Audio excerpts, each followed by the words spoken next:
suis élu à Lorient et vice-président du Conseil régional de Bretagne depuis déjà 2004, avec Jean-Yves Le Drian, qui est parti faire son service militaire.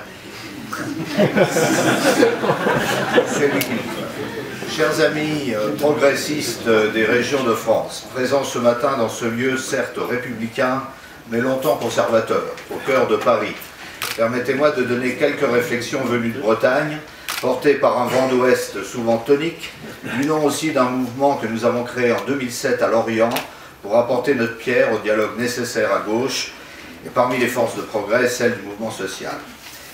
Et nous avons contribué, comme d'autres, au changement de 2012, la Bretagne traduisant de manière éclatante son rejet du sarkozysme par de forts résultats électoraux pour la gauche. Le changement avait été précédé en 2011, dans mon département du Morbihan, d'une déroute de la droite pourtant historiquement ancrée au sénatorial, puisque nous avions passé 3 sénateurs, un socialiste, un communiste et un vert. Ce qui avait contribué à la bascule du Sénat. Changement de 2012 qui a été aussi suivi par une vague de gauche aux législatives, puisque, rendez-vous compte, sur 27 députés bretons, il n'en restait plus que 5 de droite. Et que plusieurs ministres, et non des moindres, viennent de chez nous, sans même compter le Premier ministre, Jean-Marc Ayrault, puisque lui, il est de Nantes, donc ça laisse un certain flou sur son caractère breton. Le mouvement Vent d'Ouest, que j'ai l'honneur et le plaisir d'animer, a organisé depuis 2007 7 rencontres en fin d'été. Elles ont rassemblé de nombreuses personnalités de la gauche, de culture socialiste, communiste, écologiste, régionaliste, progressiste ou du mouvement social. Il poursuit sa route en faisant vivre un esprit tolérant, une écoute, un lieu transcourant et différemment des universités des partis dans le contexte d'aujourd'hui. Il est aussi, je crois, le creuset d'une structuration grandissante des progressistes dans notre région, car si nous sommes heureux d'avoir essayé de faire garder l'idée du rassemblement des forces de progrès face aux montées de la droite et de l'extrême droite, au rouleau compresseur de la finance et des forces d'argent, nous avons souhaité aussi mieux structurer notre propre parole, mieux nous relier à tous ceux qui, dans les régions de France, qui sont présents aujourd'hui, comme dans la région parisienne, avaient comme nous senti la nécessité de dépasser à la fois les idées, les logiciels, comme on dit aujourd'hui, et les organisations du XXe siècle.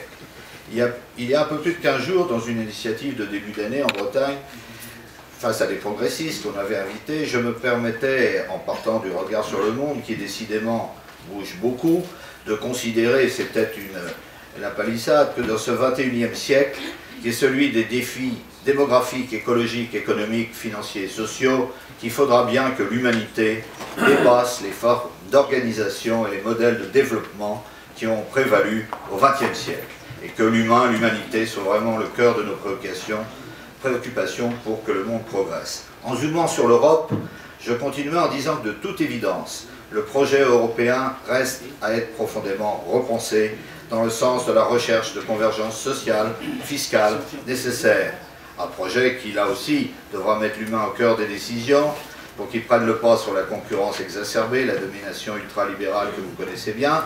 Il s'agit de bouger en profondeur un système politico-financier synonyme d'indécent patrimoine ou de fortune pour quelques-uns et d'austérité renforcée pour la majorité. En Europe, il s'agit pour moi de faire grandir un projet politique et culturel qui prenne aussi le pas sur les replis xénophobes, les fanatismes et les idées du refus de l'autre. Les progressistes de tous les pays ont donc du pain sur la planche pour bouger l'Europe, ça fera sans doute des souvenirs, n'est-ce pas Robert, pour lui redonner de l'élan, combattre les nationalismes, fleurant bien l'extrême droite et aussi les dictats de l'argent roi. Nous aurons sûrement l'occasion de reparler en 2014, puisque, comme vous le savez, c'est une année d'élections européennes qui auront lieu en mai. En venant à la France, et ça va me permettre de rebondir, mais beaucoup de choses ont été dites, comme beaucoup de Français, j'en suis sûr, comme vous, je reste partagé entre deux sentiments. Et ce n'est pas les vœux ni les dernières déclarations d'une certaine conférence de presse du président qui me font changer. D'un côté, bien évidemment, l'envie que la gauche mène une politique de gauche pour juguler les injustices, faire reculer le fameux ennemi invisible, la grande finance, rendre la vie meilleure pour le monde du travail, pour les retraités, pour les jeunes générations. Et nous savons que cela passe par une action tenace et opiniâtre, résolue, face aux forces de l'argent, mais aussi face au conservatisme, à l'individualisme, à la démagogie. Et d'autant que durant ces 10 dernières années, et particulièrement le dernier quinquennat, celui du président des riches, la France avait été remise en cause, avait été abaissée, il avait été remis en cause l'action publique, largement remis en cause le pacte républicain. Alors j'entends aussi, comme vous, ceux nombreux qui ont permis de renvoyer Sarkozy, peut-être aussi parce qu'ils avaient pour certains un peu d'illusion, qui se disent déçus ou peu convaincus par l'action menée, ou inquiets sur certaines orientations ou réorientations. Mais de l'autre côté, un autre sentiment m'habite. Il en va de même sans doute pour vous. L'idée que les critiques systématiques, le tambourinage médiatique, les grandes orgues des démagogues, voire extrémistes de toute poil, et ce n'est pas les derniers développements que plusieurs d'entre vous ont rappelés, qui me rassurent, peuvent faire des ravages dans une opinion désarçonnée. Il est déjà arrivé, on l'a vécu, que les électeurs fassent très lourdement payer au camp du progrès ces difficultés à mettre en œuvre des réformes progressistes ou des engagements parfois idéalisés. On a connu cela en 86, pire en 93, encore pire en 2002. Je n'ai pas envie que l'on ait encore bien pire en 2017. Et je souhaite tout faire pour que nos actes ne préparent en aucune façon un glissement vers un tel scénario. Mais entre nous, ça craint. Et plusieurs des intervenants, Frédéric et quelques autres, l'ont exprimé. Aussi, je crois qu'il convient quand même, malgré les difficultés, les insuffisances, et pendant les 3 années du quinquennat qui restent, comme on dit, d'apporter globalement un soutien lucide mais exigeant à la majorité issue de 2012. Même si je considère que son équilibre, Jean-Noël l'a très bien expliqué, son caractère pluriel sont incomplets et qu'il faut préparer un véritable rassemblement progressiste et qu'il lui manque bien aujourd'hui une force nouvelle et solide qui puisse donner de l'élan. Alors moi je ne suis pas quelqu'un qui cultive le pessimisme, l'idée d'un déclin fatal du pays, il y en a quand même beaucoup qui le font, et qui peint l'avenir en noir. Mais sans le ripolliner en rose bonbon, je crois qu'il faut parier sur la capacité de résilience, de sursaut, de lucidité et d'intelligence d'une part importante de nos concitoyens. Nous voulons y contribuer pour que cette part soit majoritaire face aux extrémistes. Le rassemblement national est nécessaire pour redresser le pays, retrouver le chemin d'une croissance durable, un développement permettant d'avoir confiance et de l'espoir. Cela nécessitera beaucoup de débats. Il faudra marier vision et action. La période n'est pas simple, mais comme a dit quelqu'un, quand il y a une volonté, il y a un chemin. Il y a un chemin. Pour terminer mon propos, je vais zoomer un tout petit peu sur la Bretagne, car la situation qui s'y passe, finalement, est assez symbolique et peut vous intéresser. La Bretagne a été décidément depuis plusieurs mois sous les feux de l'actualité, les bolets rouges, puis l'actualité météorologique, sans compter la tournée de valse récemment, où, comme s'amusait il y a peu dans le Télégramme, un éditorialiste, il s'amusait. C'est à se demander si nous n'allons pas apprendre que la grand-mère de Julie Gaillet était bretonne. Mais revenons aux choses sérieuses. Revenons aux choses sérieuses. Après quelques décennies de décalage économique, notre région est devenue plutôt dynamique, imaginative, attractive, mais a subi dans la dernière période, et particulièrement en 2012 et 2013, de graves secousses dans des domaines moteurs de l'activité, l'agroalimentaire, l'automobile et l'électronique par exemple, avec des conséquences sociales que l'on sait, en matière de fermeture, de chômage, de précarité. Les Bretons ont aussi assez peu apprécié des mécanismes fiscaux, technocratiques et incompréhensibles qui, sous couvert d'environnement, pénalisaient leur région. Vous avez compris que je parlais de l'écotaxe. Ils n'ont pas non plus apprécié, me semble-t-il, les atermoiements pour donner à leur territoire des moyens financiers et institutionnels, une autonomie fiscale et des possibilités nouvelles de se développer, de prendre leurs responsabilités. La République, forte de ses régions et de ses territoires, avec un État modernisé, efficace et simplifié, se fait décidément attendre. Dans ce contexte, certains confusionnistes de chez nous, mais on n'est pas les seuls à en avoir, patentés ont cru pouvoir se pousser du col.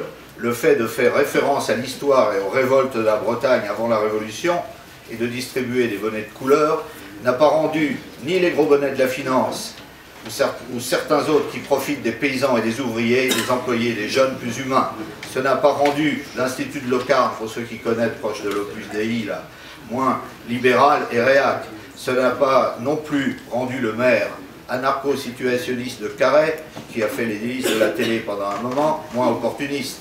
Après diverses actions où pouvaient se mêler un certain patronat, des indépendantistes bretons, de l'extrême gauche du MPA, des députés de l'UMP, avec des opposants furieux au mariage pour tous, voyez, c'est arrivé en Bretagne, ça. Ça me fait penser à un certain nombre de manifs bien confusionnistes ici à Paris aussi. Ah bah, maintenant, ils appellent pêle-mêle à des états généraux à manifester contre l'aéroport de Notre-Dame-de-Lorme, qui doit, à mon avis, se faire. Ils pensent préparer une liste au régional, évidemment, contre la gauche, et rêvent même de se présenter au présidentiel. Vous voyez où ils en sont. Mais en attendant, depuis quelques semaines, l'heure est aussi à la constitution des listes et des batailles municipales. Alors oui, beaucoup d'entre nous sont déjà très actifs dans ces élections municipales, dans les situations diverses de leur territoire. On en va reparler cet après-midi. Ces élections sont évidemment complètement dans le réel pour débattre des options de développement de villes, de villages, des équipements, des aménagements utiles aux populations, des actions sociales publiques nécessaires, des projets économiques ou associatifs à soutenir. Plusieurs d'entre vous en ont parlé, notre ami de Dijon et quelques autres. Il s'agit bien de mettre en place des équipes, des élus capables pour, avec des administrations, avancer, inventer l'avenir ici et maintenant pour les prochaines années, jusqu'en 2020 pour commencer. Ce qui veut dire trouver les moyens pour mener ces programmes. Et on sait que ça ne sera pas facile. Alors, avec les progressistes, dans notre région, comme ailleurs, nous essayons d'aider à de bons rassemblements et nous essayons d'apporter notre pierre, non sans buter parfois, chez nous comme ailleurs, sur les tenailles des appareils des vieux partis.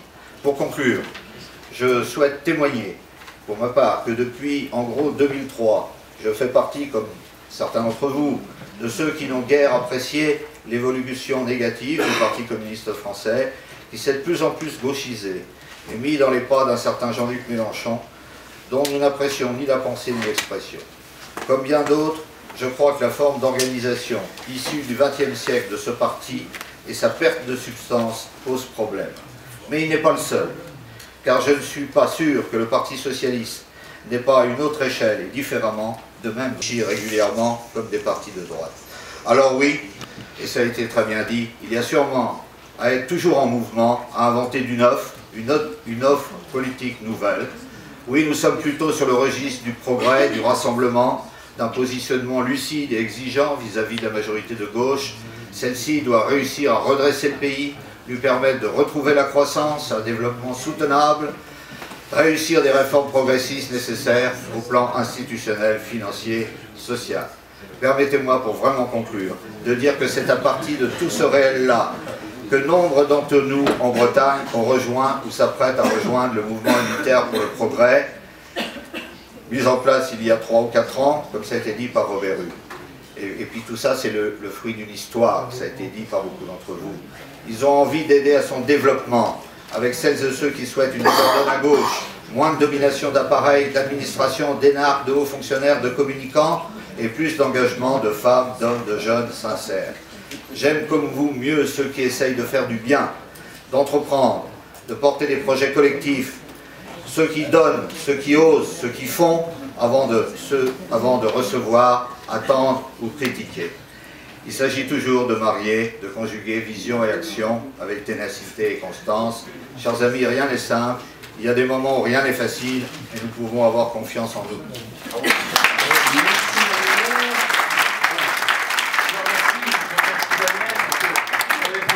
15 minutes, et il a fait moins.